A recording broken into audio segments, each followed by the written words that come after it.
Jadi yang membedakan antara Islam dengan agama-agama yang lainnya itu sholat. Ya. Jadi kalau kita nggak sholat, berarti kita agama yang lainnya. Jadi kalau misalkan kayak begitu, setiap zuhur, guru nggak perlu lagi nyuruh-nyuruhin ngabsen itu nggak perlu lagi. Kalau kita udah nyadar, kalau kita itu Islam, ya. Untuk pertama sekali yang ditanyakan tentang ibadah kita itu sholat kita. Insya Allah kalau ibadah sholat kita udah benar, yang lainnya nanti insya Allah akan menyusul dengan baik. Ya. Tapi kalau kita udah sholatnya nggak benar, ya udah bakalan lama, ya, bakal lama kita dihisab. Jadi makanya anak-anakku, ini mumpung kalian sudah balik semua, sudah balik ya, sudah basah semua ya. Yang laki-laki ada yang belum? Yang Mawan belum. Hah? Atau yang kencing celana malam hari? Hah? Udah ya, sudah semua, alhamdulillah. Yang cewek ada yang belum balik? Ada yang belum haid? Kalau cewek belum haid sampai sekarang, coba diperiksakan terus ke bidan Ya. atau ke spesialis kandungan. Berarti ada kesalahan, ya. Penyakit. Berarti itu ada penyakit. Jadi itu perlu diperiksa lagi. Wah enak dong, nggak haid, bisa sholatnya full, bisa ibadah puasanya full, ya kan? Tapi itu kalau perempuan itu bukan normal. Kalau untuk perempuan, nah jadi kalau yang nggak haid tolong diperiksa. Ya. Kalau misalnya udah berobat, memang nggak ada sel telur kita di dalam, itu nanti memang kita ya seperti itu Allah takdirkan. Ya, yang pertama tadi sholat. Nah sholat itu jadi guru-guru nggak perlu lagi heboh nyuruh kalian sholat. Setiap udah waktu zuhur masuk, itu bergeraklah hati sendiri. Sholat terus. Bisa dipahami? Jadi nggak perlu lagi dikejar-kejar ke dalam kelas ya, nah? Ini momentum kita di bulan puasa. Disinilah kita belajar, di sini kita melatih diri, ya. Apalagi ini kita dalam keadaan berpuasa. Sia-sia nanti puasa kita kalau kita tidak sholat. Ya, sayang kita capek-capek menahan makan, minum, kita nggak sholat. Ya, ibadah yang pertama sekali dihitung adalah sholatnya. Nah, jadi yang kedua tadi orang yang tidak, yang sah tadi berakal. Nah, jadi orang yang kita anggap tidak berakal atau yang kayak kita kemarin ceritanya orang gila, itu dia tidak ditentukan untuk dituntut untuk melaksanakan sholat. Orang yang pikun juga tidak diwajibkan untuk sholat. Jadi dia selama dia tidak berakal, tidak waras, tidak ingat di dalam keadaan sehat, itu tidak, ketentuan sholat itu tidak diminta pertanggungjawabannya. Ya. Nah jadi barangkali ada kita orang-orang tua kita yang dalam keadaan sakit, dia udah pikun, dia kita suruh juga sholat dia nggak tahu, ya seperti orang tua saya. Mudah-mudahan Allah maafkan, ya, dia sudah tidak bisa lagi sholat. Nah lagi selagi kita masih bisa melaksanakan sholatlah, karena itu yang akan membantu kita. Di saat kita sudah sakit, kita tidak tahu apa-apa lagi, kita Allah nggak kasih lagi waktu kita untuk melaksanakan sholat, jangan harap. Ya, di sholat itulah kita meminta kepada Allah semua apa yang mau kita minta. Apalagi di sujud terakhir ada 3 ayat khusus, ada 3 doa khusus yang Allah yang kita disyaratkan untuk membacanya. Ya, Allah apa bacanya? Allahumma inni as'aluka husnul khatimah. Terus lagi apa? Taubatan nasuha. Allahumma inni as'aluka husnul khatimah. Allahumma inni taubatan nasuha qabla maut. Allahumma ya muqallibal qulub tsabbit qalbi ala dinik, ya. Jadi artinya apa? Kita minta doa itu husnul khotimah. Arti husnul khotimah itu apa? Kita meminta akhir hayat kita itu dalam keadaan baik, ya, Ada pernah cerita kan bahwa biasanya dia sudah beramal bertahun-tahun, pada akhirnya di ujung akhir hayatnya dia dalam keadaan kafir, ya.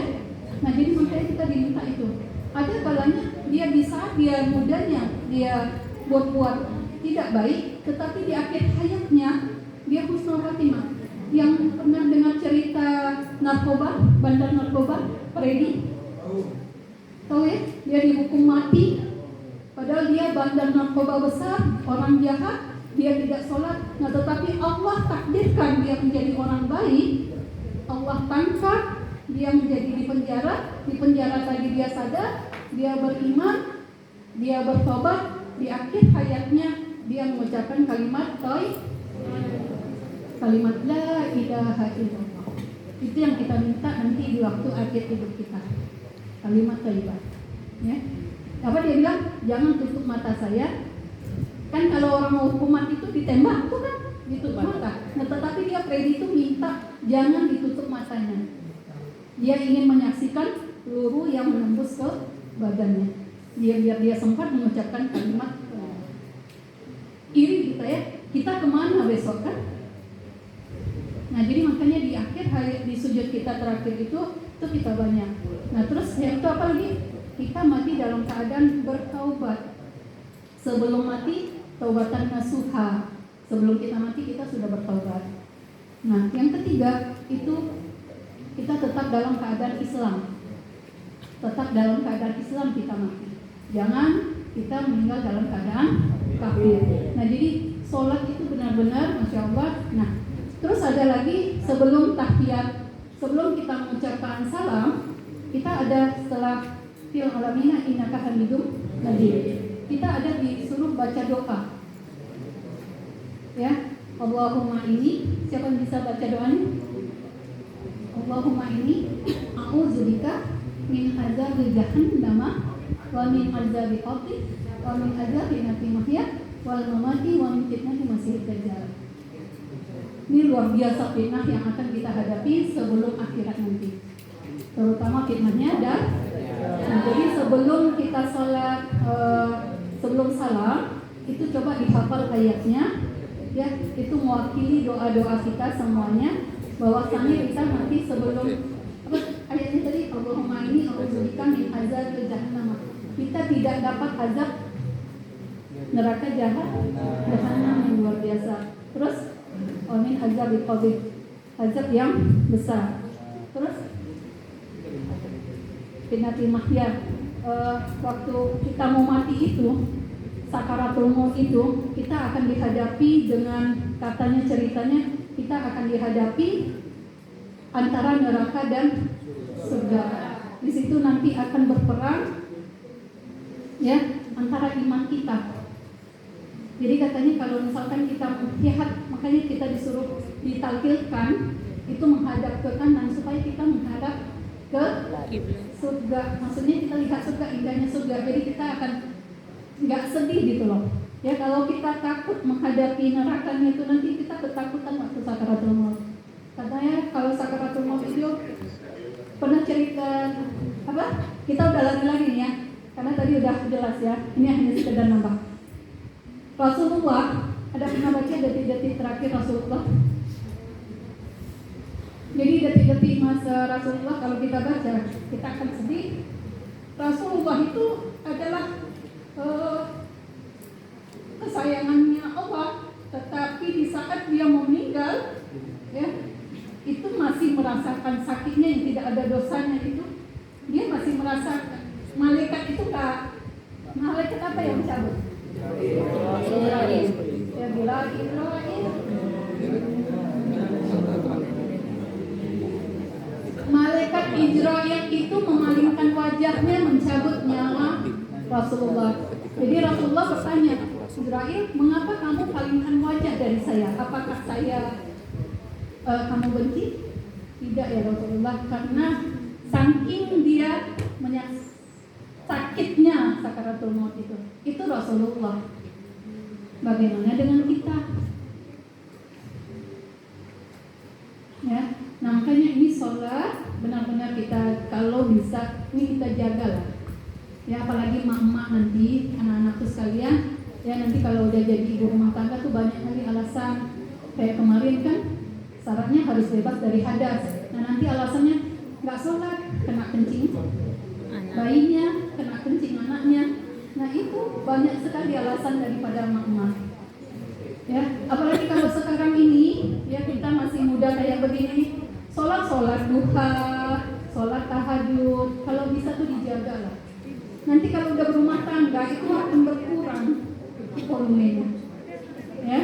Apalagi kita disibukkan dengan urusan rumah tangga kita, dengan pekerjaan kita, itu nanti kadang kadarnya udah berkurang. Nah jadi masih kalian seperti ini, manfaatkan waktu sebaik-baiknya, ya. Sholatlah. Nggak bisa nggak sanggup tadi sholat sunat tadi, oke 5 waktu itu tadi harus dijaga, ya.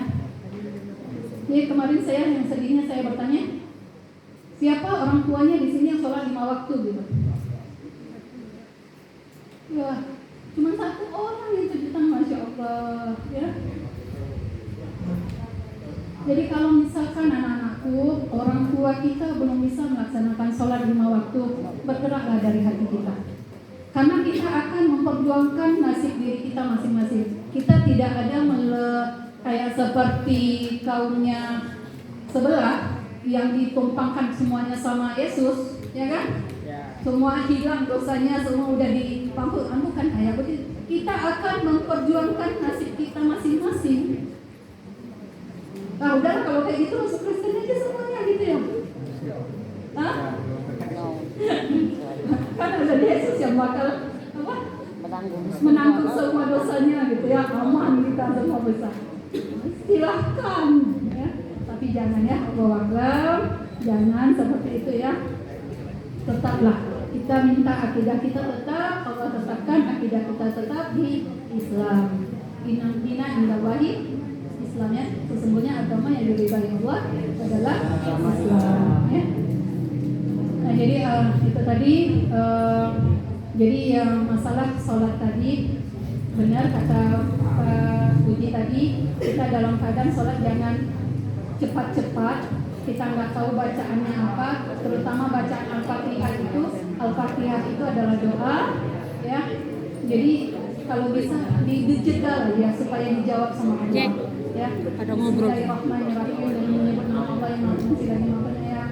Alhamdulillahirabbil alamin, segala puji bagi Allah ya, yang menguasai hari pembalasan. Ya, itu adalah doa.